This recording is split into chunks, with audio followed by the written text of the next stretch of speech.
Bonjour les enfants. Je vous invite à lire le texte avant d'écouter l'explication. En ce qui concerne les pages 202 et 203, c'est la suite du conte Le pinceau magique. La dernière fois, on est arrivé au moment où Wang Li se mit à peindre pour les pauvres du village. Alors l'illustration numéro 1 ici nous montre un nouveau personnage devant une montagne d'or. Et puis vous avez un palais, un château, entouré par la mer avec les poissons. Il y a des personnes ici qui regardent. On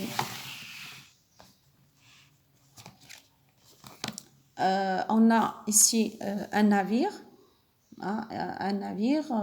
au milieu des vagues agitées qu'on a dessiné avec un pinceau. Et puis on a la dernière illustration qui nous rappelle celle de la page 201 et qui nous montre des paysans qui viennent à cette maison pour prendre chacun un bien précis. Alors, que se passe-t-il? Un empereur veut s'emparer du pinceau magique. Il veut le prendre pour lui. Et qu'est-ce qu'il fait? Il fait jeter Wang Li en prison. Mais seul Wang Li peut se servir du pinceau magique. Alors, l'empereur le fait sortir de sa prison. Alors, il le fait sortir de la prison et lui ordonne de peindre tout ce qu'il demandera. Alors, à votre avis, pourquoi l'empereur ne peut-il pas se servir du pinceau? Rappelons que pourquoi Wang Li a reçu d'abord le pinceau. C'était pour faire exister des richesses, pour améliorer la vie des gens de son village. L'empereur peut augmenter sa propre richesse. Il peint des sacs d'or et des pierres précieuses pour lui. Il ne pense pas à rendre les autres heureux, c'est-à-dire les pauvres du village. Alors, que sait-on de l'empereur? Il est injuste. Il est injuste. Il fait jeter Wang Li en prison pour s'emparer du pinceau. Donc, il est injuste. Il aime les richesses, les sacs d'or, les pierres précieuses. Il regarde, ou bien il ne regarde pas ce qui est beau. Il ne regarde pas ce qui est beau. Regardez ici, il ne fait pas attention à la mer, les poissons qui nagent dans l'eau transparente. Il veut toujours plus. Un bateau, du vent, encore du vent. Il est autoritaire, il ordonne, il crie, il hurle. Alors, comment comprends-tu? Mais Wang Li ne l'écoutait plus ici. Mais Wang Li ne l'écoutait plus.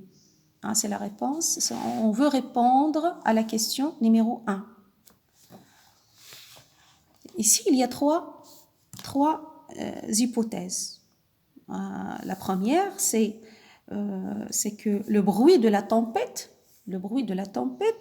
empêche Wang Li d'entendre l'empereur, d'écouter ce qu'il ordonne. Deuxième hypothèse, Wang Li est un peintre. Il est absorbé par son travail. Il ne pense plus qu'à peindre. Alors, il ne fait pas attention à ce qui se passe autour de lui. C'est la deuxième hypothèse.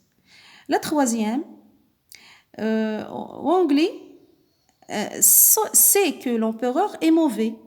Il veut lui donner une leçon, le laisser dans la tempête pour lui faire comprendre qu'il n'est pas le plus fort. Voilà. Alors, deuxième question, pourquoi Wang Li ne fait-il plus ce que l'empereur lui ordonne? Pourquoi? Alors, d'abord, est-ce qu'on lit, hein, est-ce que c'est Wang Li qui continue à faire souffler la tempête? Est-ce que c'est lui qui... hein, est-ce qu'il continue à faire souffler la tempête? Hein, regardez ici. Un coup de pinceau et la brise se leva. La brise c'est le vent. Un coup de pinceau et la brise se leva. Vous avez ici Wang Li ajouta plusieurs coups de pinceau. Hein? Alors on comprend ici que c'est Wang Li qui peint. C'est lui qui fait la peinture, qui peint. Mais là, son pinceau allait et venait dans le ciel. Son pinceau allait et venait dans le ciel. Ici, on comprend que le pinceau agit tout seul. Il agit tout seul. C'est lui qui va punir l'empereur et qui veut toujours plus. Qui ne sait pas maîtriser ses désirs. Il ne sait pas maîtriser ses désirs. Alors, c'est le pinceau qui continue à peindre jusqu'à la disparition de l'empereur. Voilà, à bientôt.